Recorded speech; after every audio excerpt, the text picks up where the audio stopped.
What is up, everybody? I'm Valente. We're back with a brand new Behind Enemy Lines video, the series where I, a Saints fan, talk to the opposing team fans. Unfortunately, I was kind of busy throughout the week and didn't really get a chance to try and reach out to a Lions fan. So He got the better option. we got the better option, man. We got my boy Caleb, aka Big K, aka if you guys watch the series, you know he is the Taysom Hill of this series. So, Big K, welcome. Thank you. How Thank you. how are you, man? I'm ready to talk about why the Lions are better than the Saints. Yeah, and I'm ready to talk about exactly why you're right. I'm excited for it. Yeah, we're going through a very rough patch right now, dude. We're 5-6, and you'd think that'd be okay with the way our division is, but it's not because for the exact same reason that it should be okay the way our division is the exact same reason that it's wrong. Oh my god, your division fucking sucks. I know. Look, man, the best team in the division's 5-6, and it's not us. That is. And you know, See, I have never been so upset losing I to the Falcons before. walking into the year, I said the Saints would win 12 games, not because they were good, Me too, bro. because the schedule was. I was like Panthers twice. That's 2 wins. They play the Bucks. The Bucks won't be that good. That's 2 wins. The Falcons probably won't be that good. That's 2 wins. Yeah, I mean, I'm looking at the schedule like, hey, the Saints could win 6 games in division and possibly win the division with 6 wins because yeah, the other teams might not win 6 games. yeah. I mean, look, I probably should have not had the blind optimism that I have about Like the season because your guys' struggles were unexpected. yeah, I know. I had a feeling that offensive struggles would be a thing in week one, two, I and did three. not. I did Sure. not expect week 13 we'd be talking about offensive struggles from the Saints. Yeah, I didn't think that week 13 we'd be talking about the same thing we were in week 1. So, I mean, that's how it is, man, but you know what they say, fool me once, shame on you, fool me twice, it's all on me. So, yeah, Well, that's kind of where we're at right now. I've never been more upset to lose to the Falcons. but and the worst part is the Falcons. The rest of the Falcons schedules is a cakewalk outside of the Colts. Yeah, I Who know beat Patrick ours is too outside of the Lions. So I mean, like, and the Falcons have Lions. that's why I said outside of the lines. But um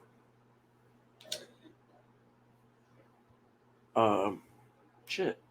I lost my train of thought. Okay, never mind. Uh, usually I like to gauge, the interest of the other person by letting them talk about, I guess, whatever they want about the Lions. So, the question I got for you is, what do you think about the past 2 weeks?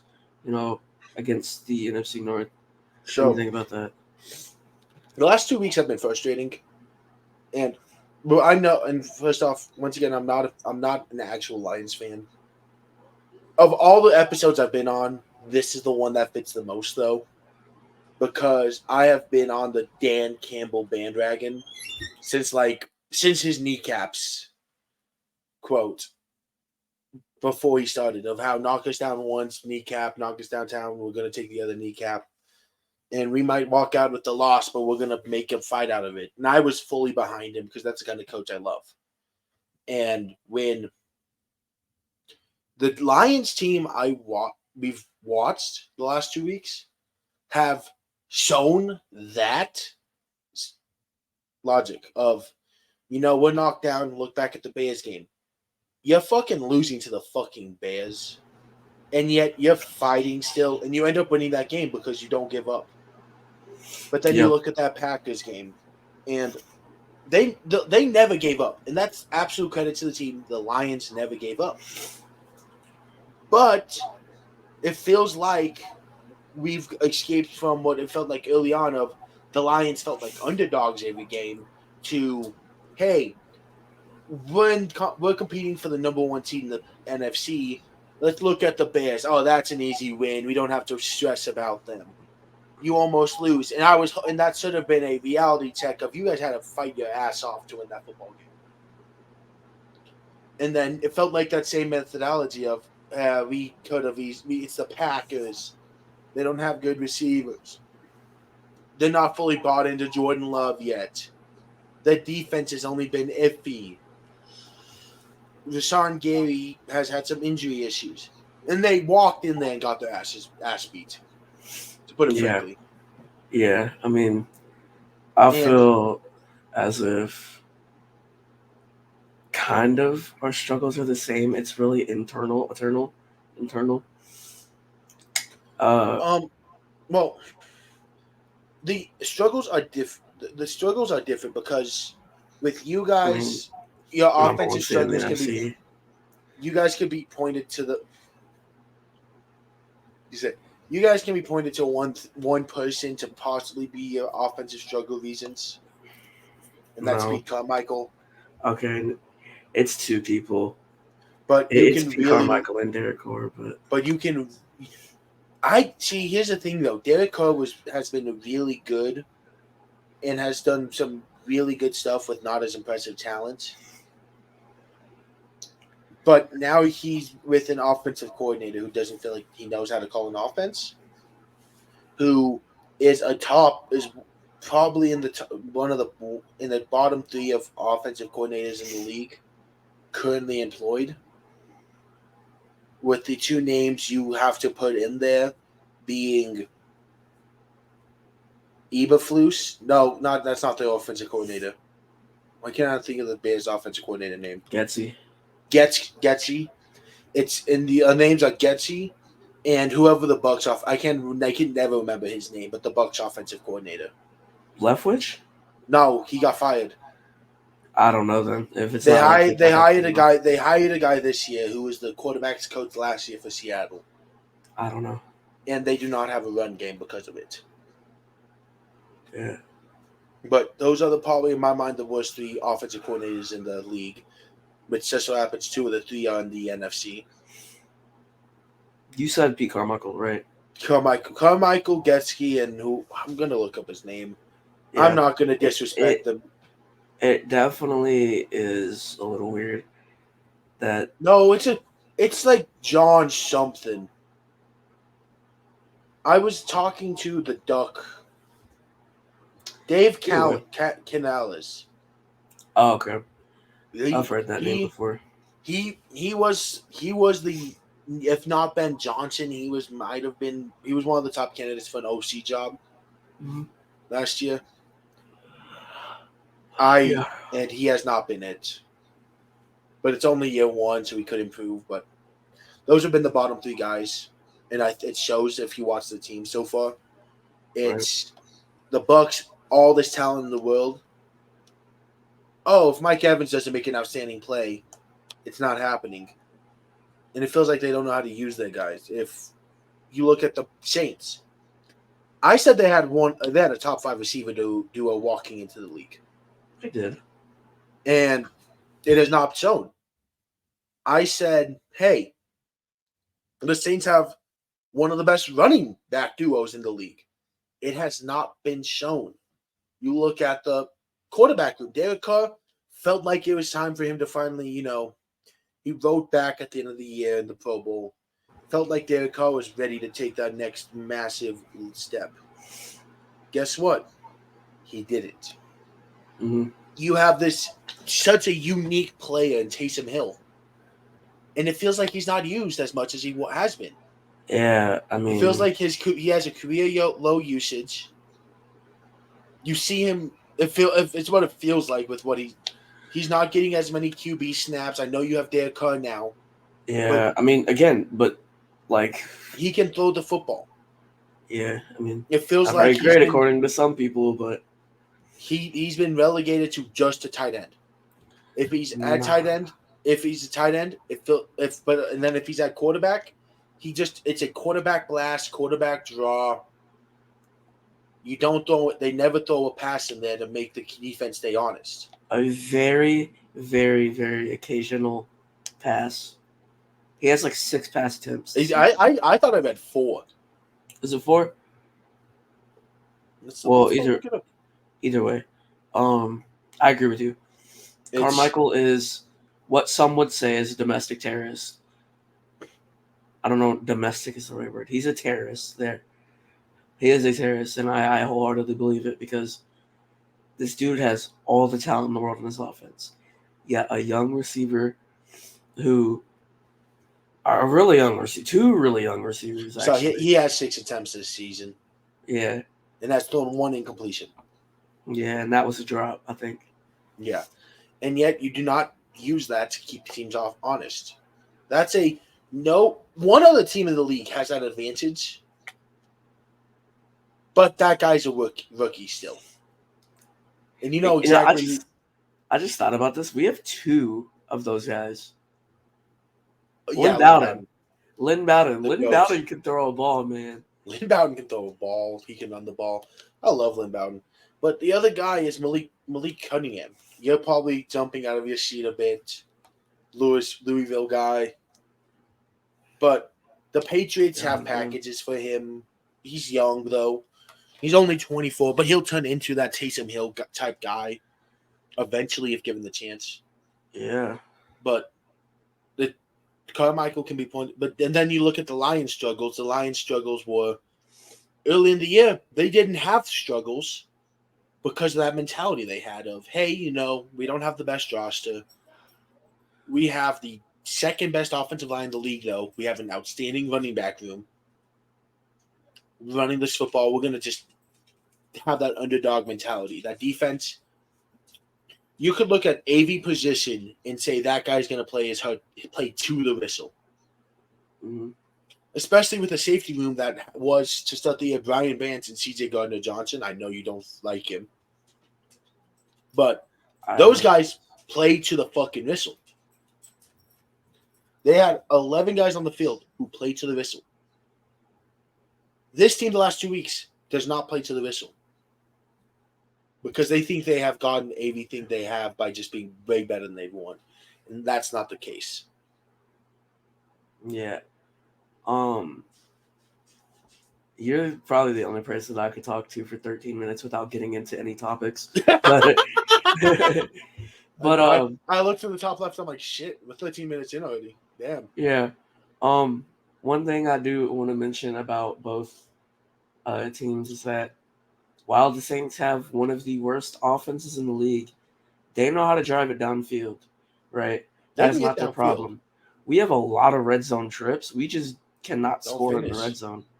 And ultimately, you're going to have to be able to do that if you want success in winning and anything. But, again, the Lions, though, their defense overall is very questionable. On the same level of questionability as our offense. Pretty close, if not on the same level.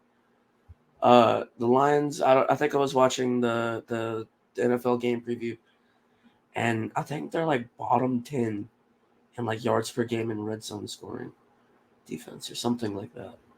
But we're both very questionable teams inside the red zone, both sides of the ball. I do not think our defense has what it takes anymore to hold their offense. I don't think.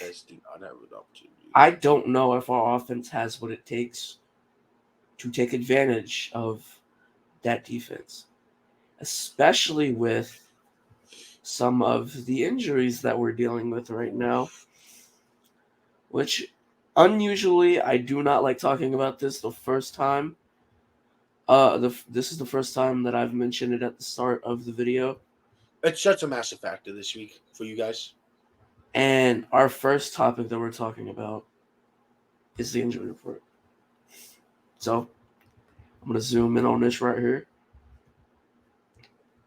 We got a lot to talk about here, starting with the outs for the Saints. We got Marcus May, did not practice all week. Kendre Miller did not practice all week. Kendre's not a big deal. Shaheed. What'd you say? Kendre Miller is not the biggest. It's not, no, but We got bigger. Rashid Shaheed did not practice all week, out. Pete Werner did not practice all week, out. So we got 3 to 4 really big names out. And we got even more big names questionable. Some good, some bad. But here we go. Cam Jordan, questionable. Did not practice all week. They said that's going to be a game time decision. Blake Grupe, limited, questionable. We did sign some. I can't remember who it was, but we signed a kicker. That honestly, not even a joke, might end up being the biggest injury for you guys this week. It could be, yeah, because he has been so good.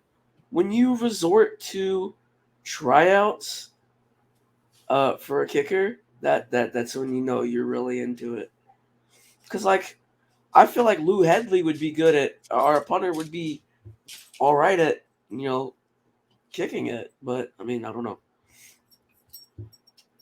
Eric McCoy questionable, limited all week, and then Chris Olave questionable, but a full participant on Friday. So that's very bad for us, honestly. I'm all right with Marcus May being out because that dude does not know how to tackle, bro. Not at all. The dude does not know how to make a simple tackle. So if our run defense falls through, and we already don't got Pete Werner, who's probably the best tackler on our team. But if any runs break it past the second level, we're fucked with Marcus May. So I'm kind of glad it's not him. I hope that damn shit. I hope that Jordan Howden takes his place. I think they elevated Jonathan Abrams, so he can't be that much worse of a tackler than Marcus May. He's a tackle first guy. He's not a great coverage guy. Okay, that's he's a tackler, not a coverager. I guess that's okay. But so I mean, most likely Olave's gonna play. Yeah, and that makes me feel a little bit better about things. But then that's still you're trotting out Olave, Lynn Bowden, A.T. Perry, and Keith Kirkwood. Out wide. I'm gonna say it, and a lot of people may agree with me. A lot of people may not. Best case scenario: somebody grows some balls, beats the shit out of Derek. He gets a concussion. He gets injured. He goes down. Jameis comes in. That's Jameis. You cannot wish injury upon someone. I'm not wishing injury upon someone, but the best case scenario is that Jameis somehow finds a way in this game. Because I don't agree with you there. Because Jameis does good when he's throwing the fucking no names. It's the truth. Look at the entire 2021 season. Here's the other side of that, though, V. What's that? You aren't going to get away with that. With how Jameis plays, you're not going to get away with it against the Lions. Maybe not, but fuck. Are we going to get away with anything against the Lions? Your best chance is check down again with Derek Carr. Yeah. That is literally the game of Derek Carr now. Check down, miss a deep route, check down, punt, get the ball back, get some sort of big play, get our hopes up, and then shit the bed. But yeah.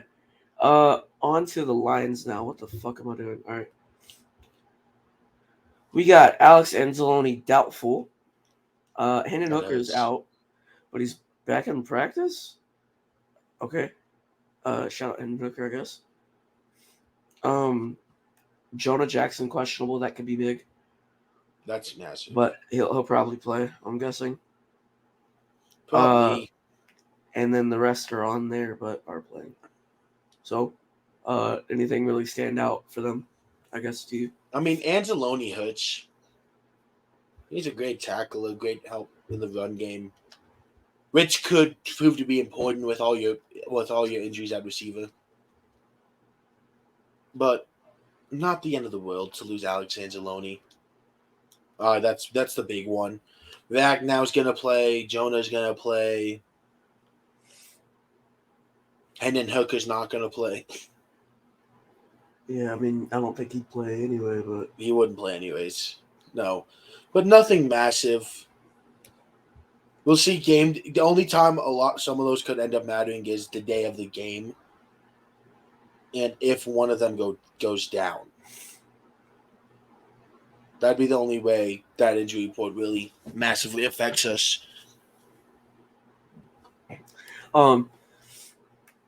Anyway, sorry. Yeah. Now that we're really into this, now let's just keep going.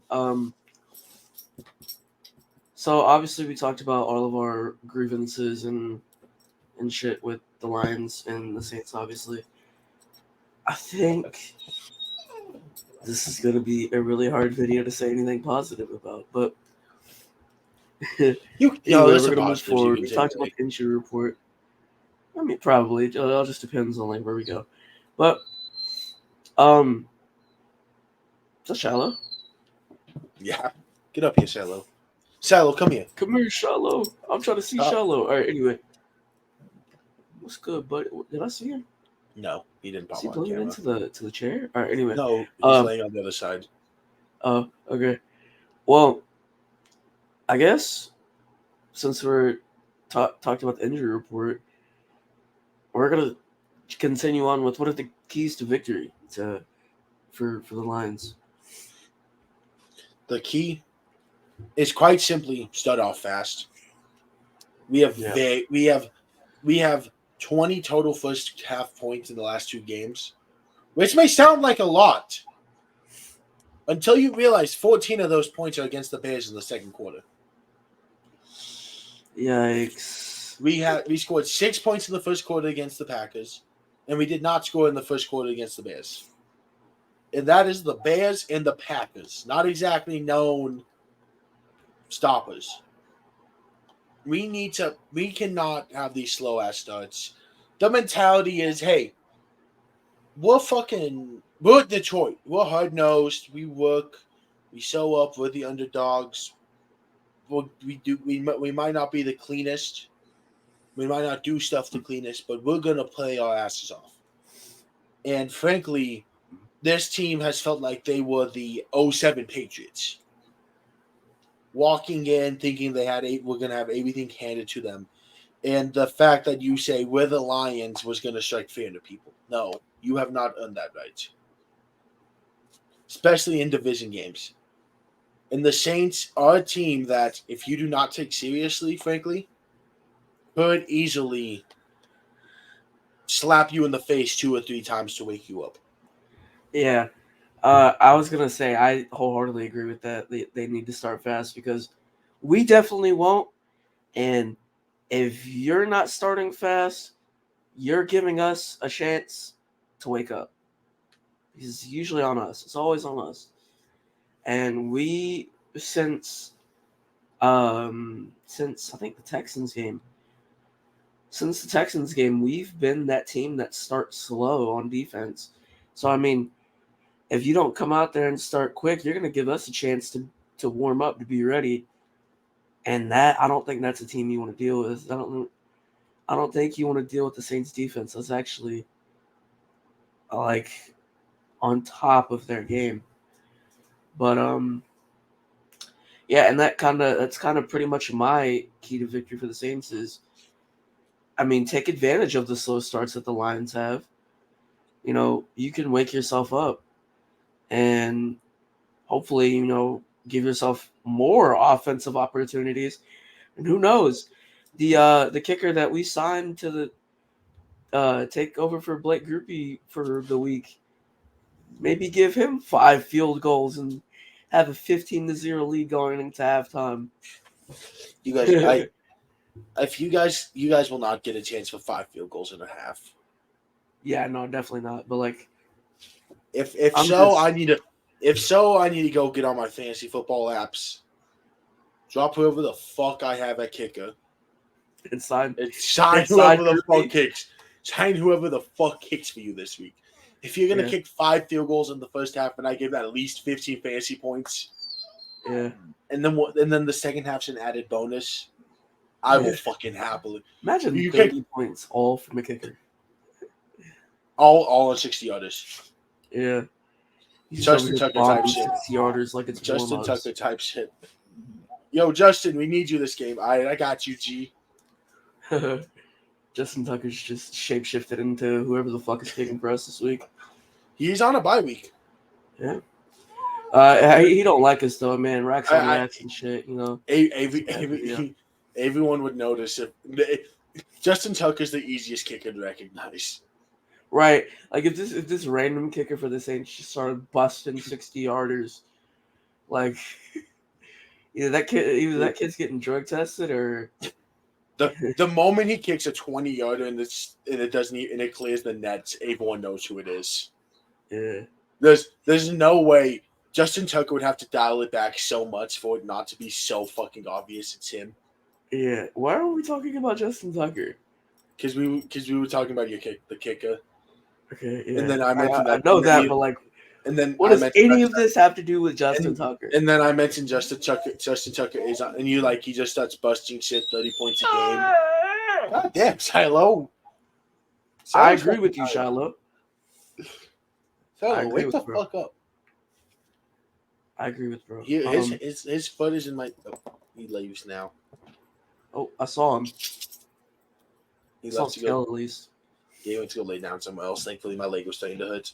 No, but we got onto him because I mentioned you were like imagine 30 points in a game from a kicker. Yeah. And I'm like, just Justin Tucker. The Ravens just look at Justin Tucker and tell him he just needs to get to work today. Yeah. And then we spiraled down that path. Yeah. Yeah. But again, adding to what I said, if you give our defense time to wake up and you fuck up, then we're going to take advantage of that. Offensively, man, it is so hard for me it's so easy for me to diagnose the issues on offense. And for me to actually sit here and tell you what we need to do right, it's just, we're not going to do it right. It's 13 weeks. We played, 11 games already? Yeah. And it ain't changed, bro. Like, I really don't know what to say. I look like an idiot every time I sit here and tell you what we need to do on offense. Because, are we going to do it? No, probably not. But if I have to, I'd say get the ball to Alvin Kamara. This is his game. He has to show up for you guys. It should be, especially because the linebacking core is a bit questionable outside of the guy who's probably not playing. So, I mean, and he's made it very clear over the last week that we don't have an identity on offense. And I think it goes through him, though. There's not a single team in the league that does not have an identity on offense outside the Saints. Exactly. And the Bears are the screen game. Yeah, duh. But yeah, I think get the ball to Alvin Kamara as much as possible, whether it be inside zones, whether it be simple check downs that he could break for 50 yards at any moment, or anything that Alvin Kamara is good at. Please let him be good at it. What's Alvin Kamara not good at? Going down. Pause. I could have said something. Okay. I could have said something even worse. To be fair. Yeah. Pause. It's not what I meant. I meant by like falling, like getting taken down. There, getting tackled. He's not good at getting tackled. He doesn't take it down.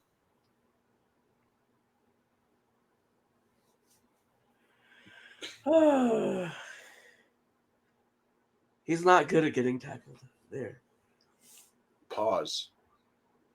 How is that a pause? Explain to me how this is a pause. I will explain it after the recording.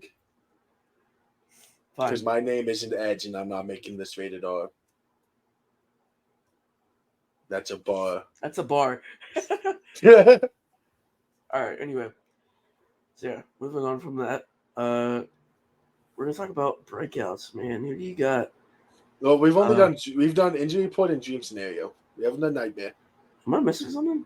Nightmare. We didn't do dream scenario. Yeah, we just did. No, that was keys to victory. Oh yeah, we did keys to victory. Shit, not nightmare, not dream. We'll talk about breakout candidates first. What you think about the breakouts? So I'm totally not saying this name because I need him to show up for me in a fantasy football league. But Khalif Raymond. Oof. He may not be Amon-Ra.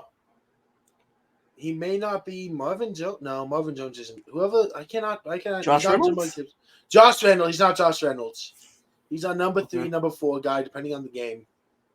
But he is so explosive with the ball in his hands. Okay. He's our return. He's our punt returner. I want to say he's also a kick returner. And when he has the ball in his hands, anything can happen. He just turns plays into magic. And having a big Khalif Raymond play could come big. We know that run game's going to be there. The Saints ain't exactly the world's greatest run stoppers. Yeah, definitely not. So, and we can get in with your second level being weaker without Pete Warner. Without Pete Warner, Pete Warner most likely not playing. No, he's out. He is out. He's officially outside. Yeah, They will get to the second fucking level.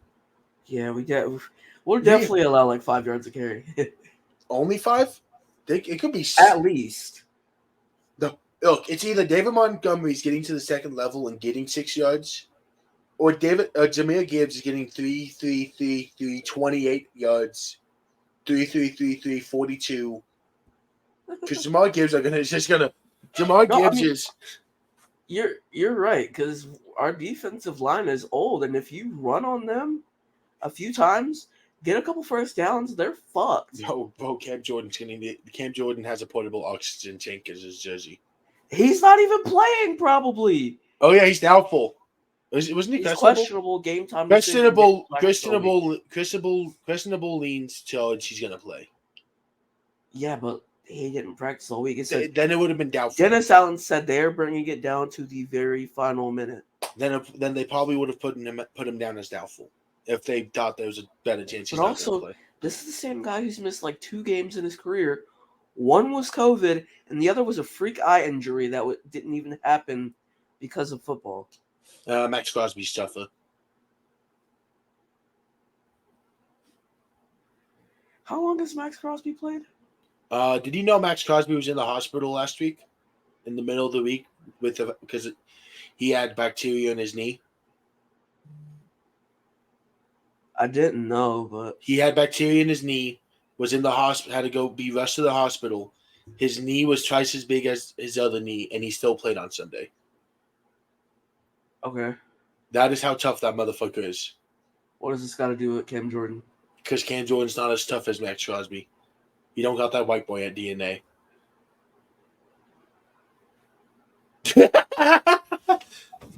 But no, Cam Jordan will play. I don't know if I want to cut that last part out. Okay. You might want to. No, I'm going to leave that in. That's kind of funny. Anyway, so you're Khalif Raymond? Khalif Raymond. The other name and breakout, no. Big player, yes. And I just so I have an excuse to shout him out because it feels long not mentioning Aiden Hutchinson in a Lions team preview. Okay. Because, and you know exactly where I'm about to go with this, is Ramczak's going to play, and that's who he's going to rush against majority of the time.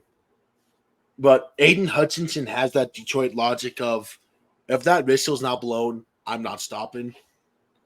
And we saw it again, and we saw it in the Bears game where Hutchinson was quiet all game long. Made the big play. But then made the play when he needed it. So it's gonna be a slow, quiet. He'll have maybe 1 or 2 hurries. But then out of nowhere, he's gonna come off that edge, beat Ramczyk, and Carr's gonna be on the ground. Wouldn't be surprised. Or he's gonna do. Or he's why gonna not do, rotate? He doesn't usually. Rotate. He usually stays on the right. Okay, well, shit. But if there was ever a game to do it, it's against the left tackle who can't play left tackle. Yeah, if he was to play against our left tackle, I'd say he has a better chance of it than he does against. He's not. He should go against the left tackle who can't play left tackle. That'd be the smarter move for him. Trevor Penning is not a great left tackle. Trevor Penning has not played in like He 5 hasn't. weeks. Who's your left No, tackle now? We benched him. Hurst. Oh, Wait, hold on. Is it Hurst or is it Pete? I don't know if. See, I wasn't really paying attention to them last game because why the fuck would I? Derek Carr was playing football, but barbecue chicken. it's either Pete Barbecue at chicken. left tackle and Hurst at left guard, or the other way around. Either way, Aiden Hutchinson's going to be licking his chops, grabbing his barbecue sauce, and seeing that chicken. All right. Yeah. I mean, I agree, bro. Our offensive line's not great though. So I mean, Huh. Aiden Hutchinson could be fine. If only someone had tried to warn you a few weeks ago. He did, and he didn't need to. I knew this already. Our offensive line is doo-doo dog water. You didn't realize they were going to be as bad as they have been.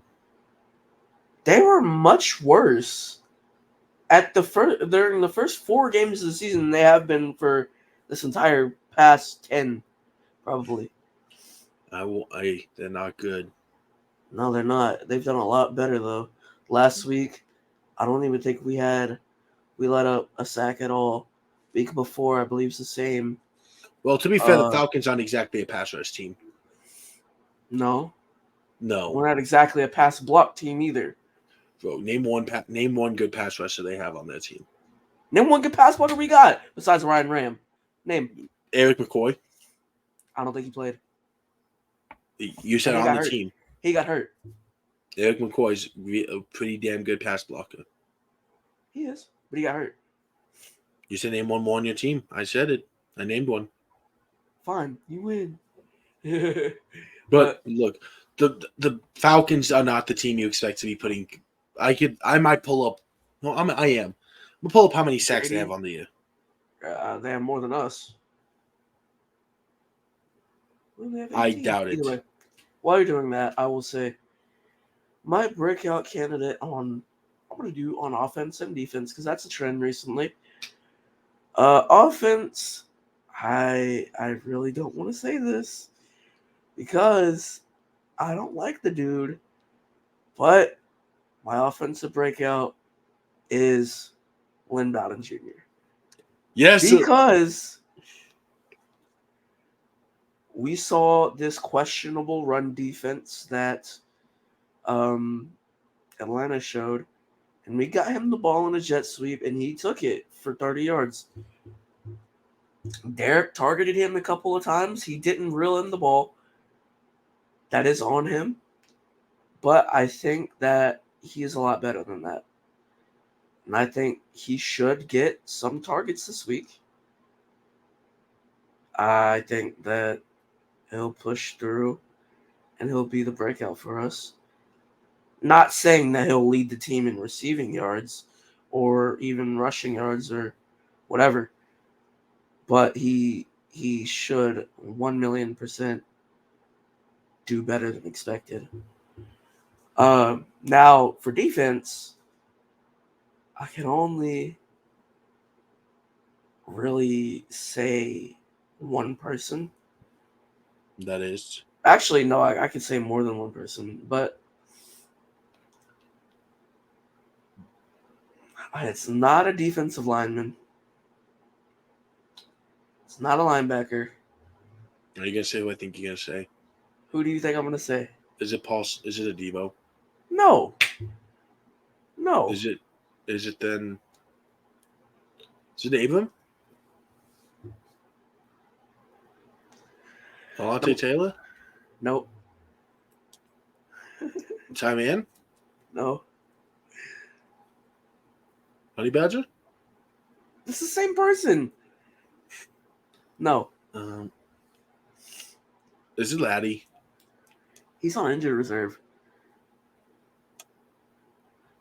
Who the Who? You don't want to hear this. Who?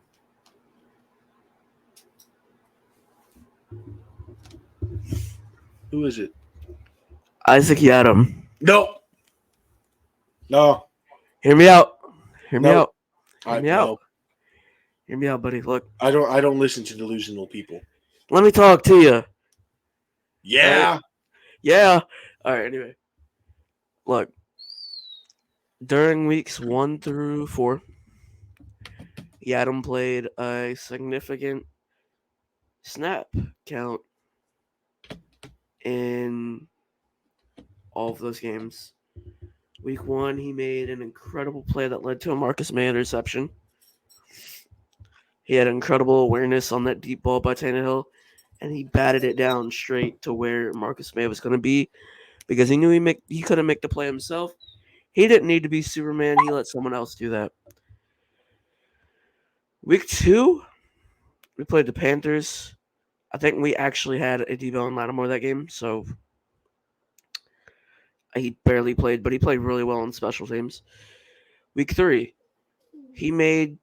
I think he had like 5 PBUs that game, or like something like a really, really sweet number that allowed him to be PFF's number 1 ranked corner in the NFL for that week. But You saw him, didn't you? I did, yeah. He's Where not is feeling the Shiloh Lions. Huh? He is not feeling the Lions right now. Yeah, I mean, who would? Me. Anyway, week 3 he played a pretty decent game along with Alante. That was Alante's game, so it was kind of hard to, really sit there and tell somebody that Isaac Yadam did well because of how Alante stood out that game. But and then week 4 he had that amazing goal line interception against the Bucks. Ever since then he hasn't really been asked to play a lot, but when put in the game, he's not done bad. So he's gonna cut Khalif Raymond, and Khalif Raymond's gonna get 7 receptions for 112 yards and 2 tutties. Are you betting that one? Fuck no. Okay. So yeah, I believe that those are my 2 breakouts. Lynn Bowden and Isaac Yadam, the 2 people that I really don't like. Mm-hmm. I like Yadam. I like Yadam so much more than I do Lynn Bowden. Lynn Bowden's the GOAT. Out of Kentucky, the best school in their conference. No school even competes with them. Yeah, I know who the 2 that are playing in the SEC championship tomorrow. Fluke, yeah. Is it a fluke to beat someone 51-13? Yeah, our coach tore his ACL. When are you a Kentucky fan? I don't know why I said hour. Yo, Shiloh, what are your thoughts on Kentucky? Oh, I heard that growl. You don't know what he just said? Kentucky's like me. He said, "Fuck UK, L's up, baby." All right. No, he said Kentucky's like me, like dog.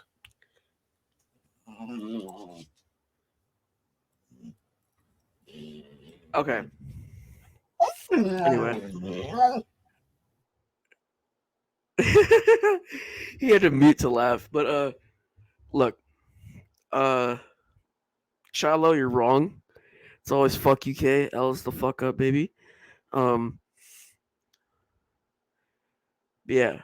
Now that we talked about the breakout candidates, we got a few more topics. By the way, to anyone that is watching up to this point, I just want to apologize. I am very stressed, very tired. Obviously, if you can't see by, my eyes and I guess me looking back and forth, I'm doing anything to fight right now. So, but now that we talked about that, we're gonna move on to dream scenario. What's your dream scenario? We get the Miami. fast start. Fast start. Yeah. First drive, opening drive, we score. We get an opening drive stop. We send a message, and we see this team stop taking the fact that they have immense talent for granted. That's what I need to see. They need to act like they were the few win team like they were last year. That's the Okay. team that needs to return. Yeah. It's solid. I would say the dream scenario for us is to finally, and I'm gonna say this every week because y'all be ready for this. Next week when we face the Panthers or whoever we face, be ready for this. Um, it'll be really great if we finally figure out what the fuck an offensive identity is.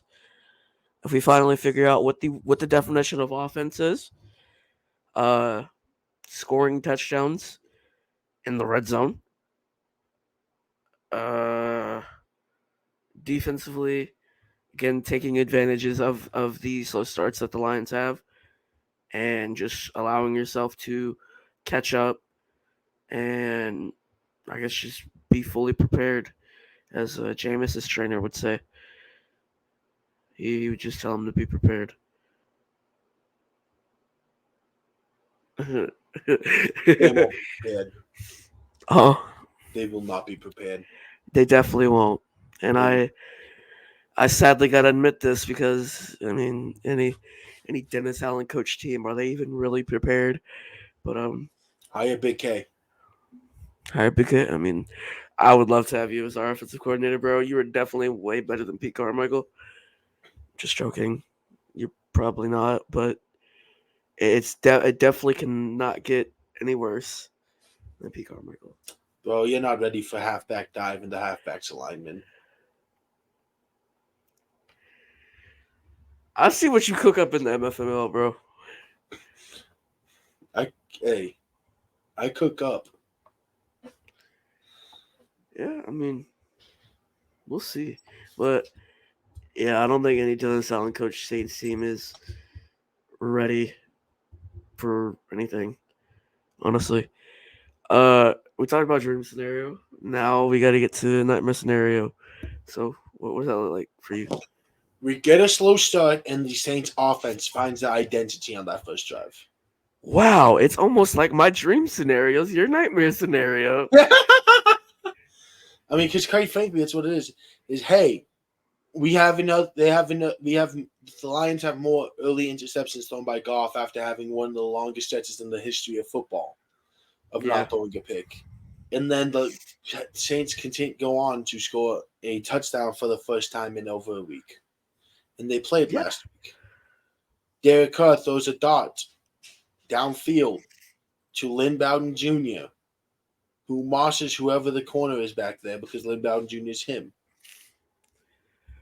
You know, I'm not going to complain about you talking up a Saints player, Well, Lynn, you know Lynn Bowden's my guy.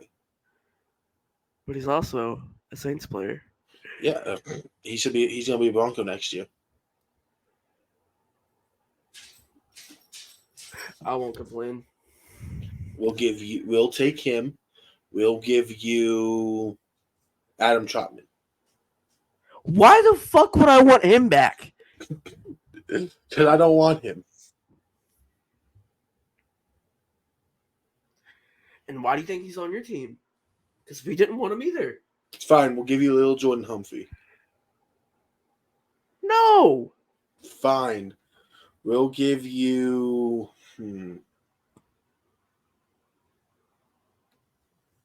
Chris Manhutch.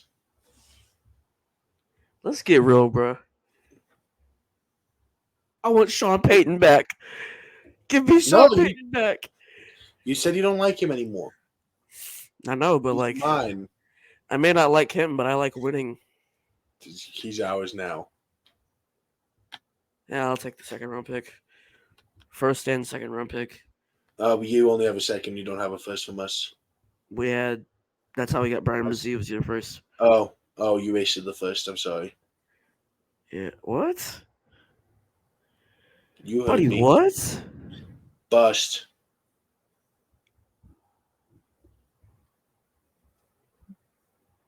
How? Because he's not going to be good. He's already good. He's about to have a Peyton Hillis type fall off. That's crazy. I ain't gonna lie, that's crazy. It's going to be like John Richardson, fall off the cliff after having an amazing rookie year. What did you say your dream scenario was, by the way? My dream scenario, fast starts. We return to the Detroit Lions that they should be, which is the gritty, play your ass off Lions. All right. Yeah, my nightmare scenario is that they have a fast start and they return to the play your ass off lines that we've seen over the past year. No, I'm just kidding. Let me be more unique. Obviously, nightmare scenario for us. I definitely do not want. Is this even a nightmare scenario? This is more like reality. I was gonna say, I don't want our offense to fall flat, but that's literally just the name of reality. That's reality. That is Yeah. that is what happens. So I guess nightmare scenario is. I mean, getting shown out so bad that we let them cover the spread times 5. I don't know. But I think getting blown out is always like the nightmare scenario for any situation. So I guess if I had to make this any simpler for myself, I'd say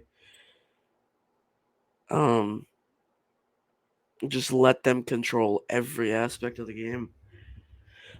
Pacing, let them fucking walk you down the field, score on you with ease, play with you, eat breakfast, then come back and play more, eat dinner, come back and play more, take a swim, come back and play more, go to sleep, come back and play more, and eventually win the game because that we don't need to let them fucking go through their daily routine so easily on us.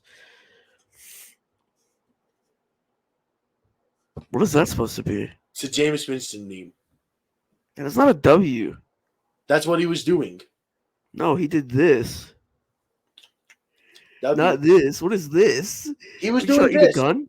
Look back at this. This is what he was doing. No, he was doing this. You go ahead and look back. He was doing this. I promise he wasn't. We'll look Go back look back at it. We'll look back after. But either way, that's my nightmare scenario. Now we got one more question, and since I'm with you, we're both betters. Obviously, I gotta use this as an opportunity to fuel my gambling addiction. So, Saints versus Lions score predictions, but are the Lions going to cover the spread? According to ESPN Bet, the spread is Detroit by 4.5, over under 46.5. What do you think? I'll let you go first. See if you are realistic or not. Okay. I think that there is a off chance that we get this upset because considering the slump that the Lions are in. Do I think we're getting this upset? No. Will I be surprised if we do? No. But based off my actual score prediction, I'm going to say that the Lions do cover. My score prediction is 31-24. I think the Saints do have a little bit of an offensive showing, and I do not think it's going to be enough to win the game, though. Listen to me, brother. What? You're delusional. Why am I delusional? First off, the Lions are going to cover. Yes, obviously. You can make the spread 7.5, and they're going to cover. You could make the spread 10.5, and they're going to cover. You're pushing it now.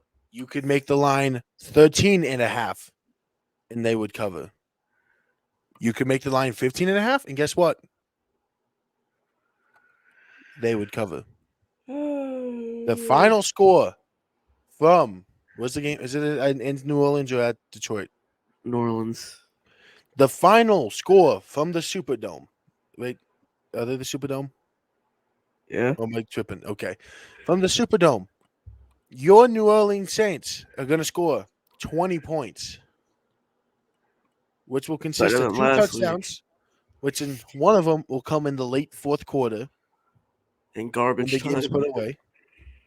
Otherwise, you're going to kick a field goal to end half. You're going to score a touchdown in the first quarter, middle of this quarter, and you're going to kick a field goal at the start in the middle of the third quarter. But the Okay. Lions are going to score 38 points and win 38-20. Okay. So you're taking the over and the spread. I'm taking the over. You can make that spread 17.5, and I'm feeling pretty good with it right now. Okay. I think the Lions are about to come out pissed off, and it's going to be the last thing you want as a Saints fan is a team that's already has the potential to be the grittiest team in the league coming out here and smacking you across the forehead.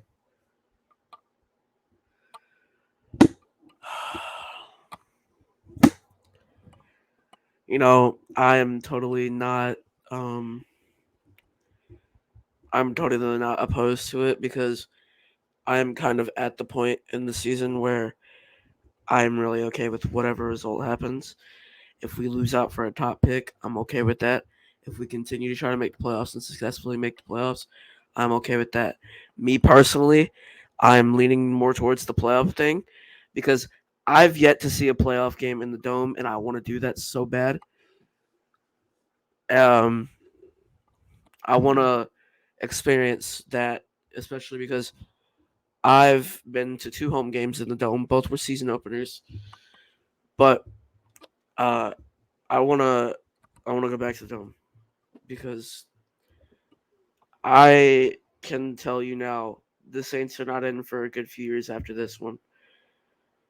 I think if we make the playoffs, then we have to deal with the first place schedule, and our team's not built for that. And then we're gonna go all in on Dennis Allen, and then we're gonna go maybe even all in on Pete Carmichael again, and then we're going to absolutely shit the bed and set our organization back by so many years. So, what were you doing this for? Oregon, Washington State. Oregon, Washington's right now, and I want to replay. Oh, I want to okay. review because they called us out, and we're down 10 points right now, and they called our guy out of bounds, and he never stepped out. Okay. And that's the difference between Washington getting the ball back before the 2-minute warning, so we have the 2-minute warning timeout, and them getting it after the 2-minute warning. Okay. Yeah. That I can already tell we're not in for a good few years after this one. If regardless of, I wouldn't agree with that. You guys still have your first round pick, do you? Yeah. Get a quarterback. I hope we have a new head coach or a new GM that would say, "Hey, See, it might be a good idea to stop going after these old quarterbacks." And I don't remember his name, but I'm gonna tell you the guy Loomis? who I think, huh? Oh, Not that's just quarterback. about a GM. So to me, the first move, look, and he's my offensive coordinator hire of the year, to me, because there's gonna be someone looking for no offensive coordinator, not head coach. Oh, okay, my bad. To me, there's gonna be some team. I'm looking at the Carolina Panthers. I'm looking at who's another team that will at the Saints, at the Bears, who are gonna fire their head coach, bring in a new offensive head coordinator with that, and it's the quarterback's coach out in Houston. Oh, I can't think what's of his name. Slowick. No, that's not the. That's God damn. I'm looking up the QB's coach name. And I told this, and I said the exact same name to Grayson for the Bears offensive coordinator. Fuck. Oh, I know who you're talking about too. It's not Slowick, but I can't remember his name exactly. But everywhere he is gone. Is it Bowen or something like Jared that? Johnson. I thought it was Bowen or something. Jared Johnson. Let me tell you a little bit about Jared Johnson, okay? Okay. Let me enlighten you on who Jared Johnson is. Enlighten me. Jared Johnson is not even 40 years old yet. Okay. Jared Johnson, here's the places he has been in his career as a coach. Cook. He was. Yup. To start his year, he was at the 49ers 2017, Cool. and then was also in Indianapolis 2019. Yeet. And then the 2 years the Colts were good, he was in Indianapolis. Yeet. Last year, when the Vikings were really good, he was in Minnesota as a quarterback's coach assistant. Yeet. This year, he is the Houston Texans quarterback coach who's watching CJ Stroud as a rookie tear up the fucking league. Yeet. Here's the other thing. He played in the league for 1, 2, 3, 4, 5 years. He's a 5 years as a quarterback. Yeet. And he threw 242 passes without an interception, as a fun fact. Yeet. And he's part of the Bill Walsh coaching tree because he did something with Bill Walsh in a diversity coaching fellow leadership, whatever. Yeet. I don't know. Okay. But to me, that's the guy. He's the number one. Hey, if you're going to hire some dude to be an offensive coordinator, this is the guy. Yeah. To me, head coach, you want Evero. I could see that. But yeah, I think one thing that you could really apply to all jobs is that the best thing about a candidate is stuff you already know. And you've seen clear success out of the quarterbacks that he's coached. Like you said, 2017. I can't remember who the 49ers had at quarterback there. They had Jimmy G. But he's also a part of the Shanahan coaching tree, which is a very, very deep lineage.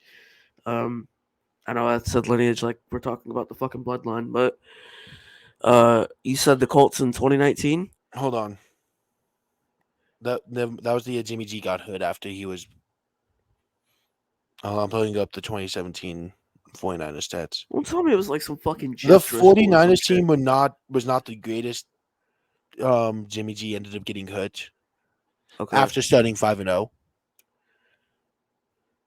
But they didn't. But then if you have Brian Hoyer and CJ Beathard playing quarterback for you, are you really going to win games? Yeah, you're right. You're right. Let's look at the 2020 Colts. 11-5 with Frank Reich. Phillip Rivers. 11-5, throwing 24 touchdowns.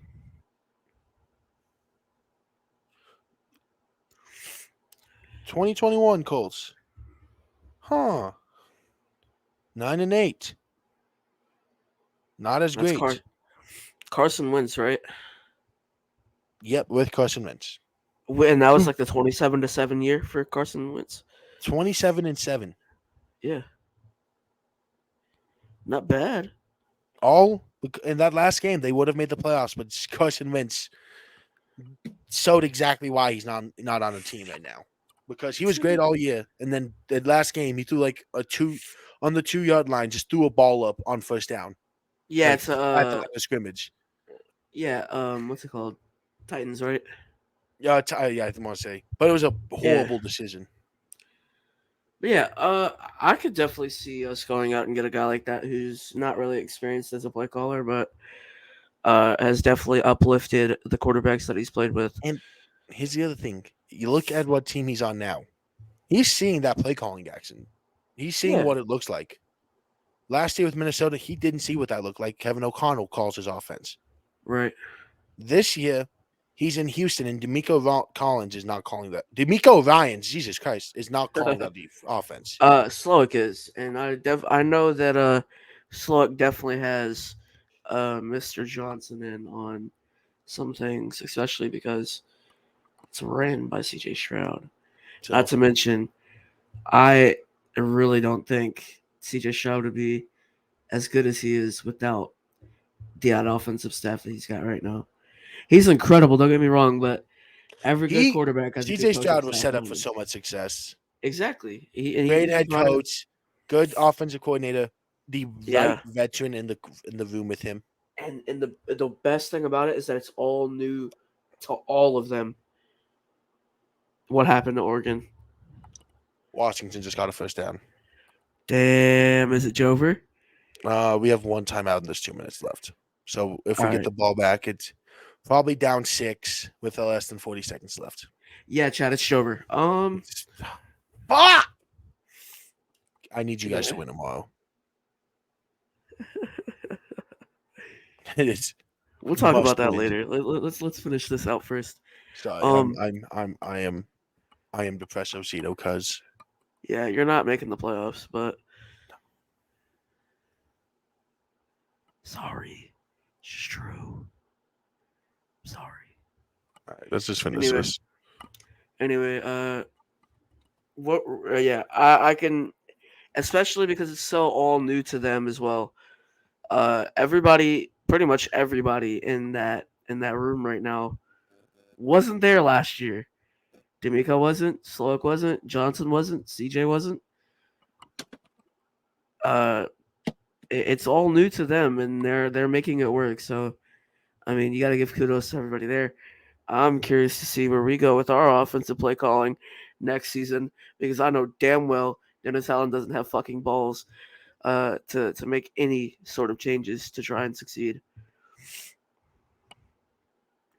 Yeah. Backs against the wall. They're counting you out, Dennis Allen. What the fuck are you gonna do about it?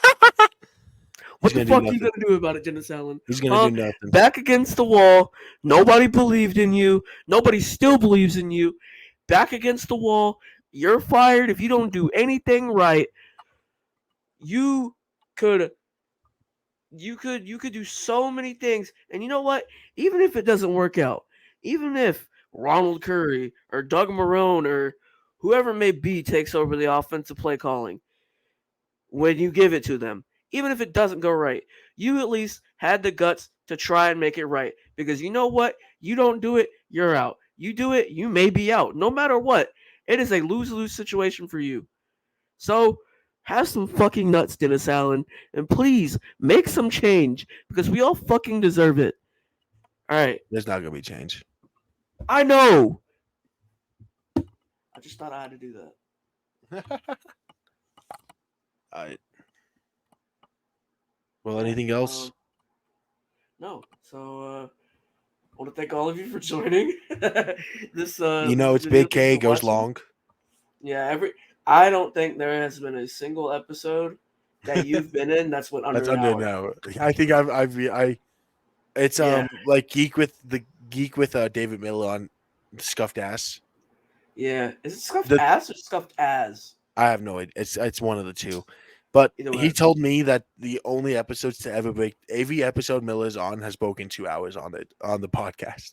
Really? Yes, it's usually I know which episodes he's on without. It's in the hour range, and it's in every single one has broken 2 hours. And he thinks the 3 longest. He has one like 4 hours with Miller.